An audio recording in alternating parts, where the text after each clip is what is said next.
Today I'm diving deep into the psychology of why we can't stop thinking about certain people, and I'm challenging myself to figure out the top reasons behind it. The inability to stop thinking about someone can be a frustrating and unsettling experience, especially when it comes to relationships and emotional experiences. We've all been there at some point or another, stuck in a mental loop where we can't help but replay conversations, analyze every text message, or wonder what could have been. The struggle is real, and it's a common phenomenon that affects so many of us.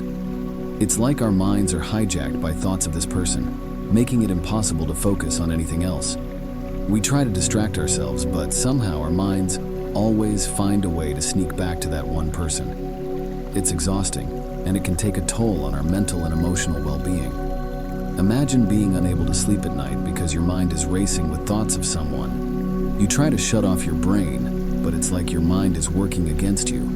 You're constantly wondering what they're doing, who they're with, and whether they're thinking about you too.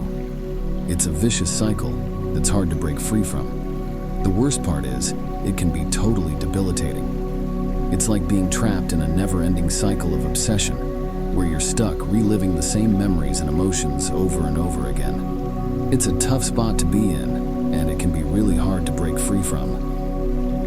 One of the main reasons we can't stop thinking about someone is because of our attachment styles. You see, our brains are wired to respond to certain people in certain ways, and when we experience strong emotions, it can create a deep sense of attachment.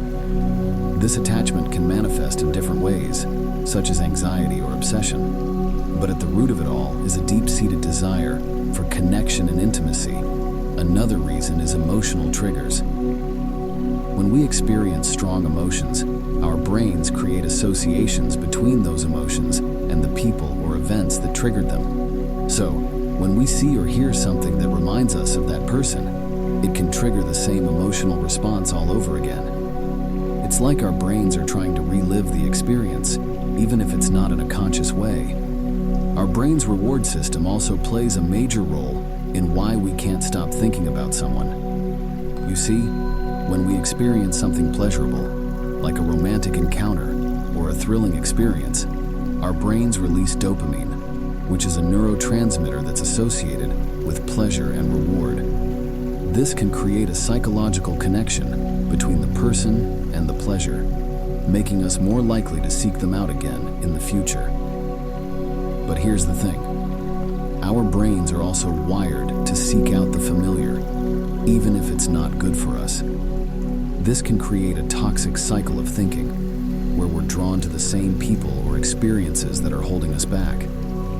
So the question is, how do we break free from this cycle and move on with our lives? The surprising truth is that it's not about the other person at all. It's about us. It's about our own emotional needs and desires. When we're stuck thinking about someone, it's often because we're trying to fill a void within ourselves. We're trying to recapture a feeling or emotion that we experienced with that person. But the truth is, that feeling was never about them in the first place. It was about us.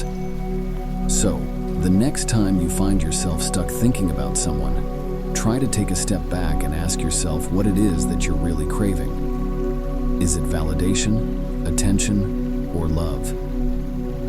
Whatever the answer is, know that it's not about the other person. It's about you. And that's a really powerful place to be. In summary, the struggle to stop thinking about someone is a common phenomenon that can be caused by a range of psychological factors, including attachment styles, emotional triggers, and our brain's reward system. But the key to breaking free is to recognize that it's not about the other person. It's about our own emotional needs and desires. By recognizing this, we can take back control and start living the lives we truly want to live. Thanks for watching, and if you've ever struggled with thinking about someone, I'd love to hear about it in the comments below. Don't forget to subscribe and check out my other videos on relationships and emotional intelligence for more insights and guidance.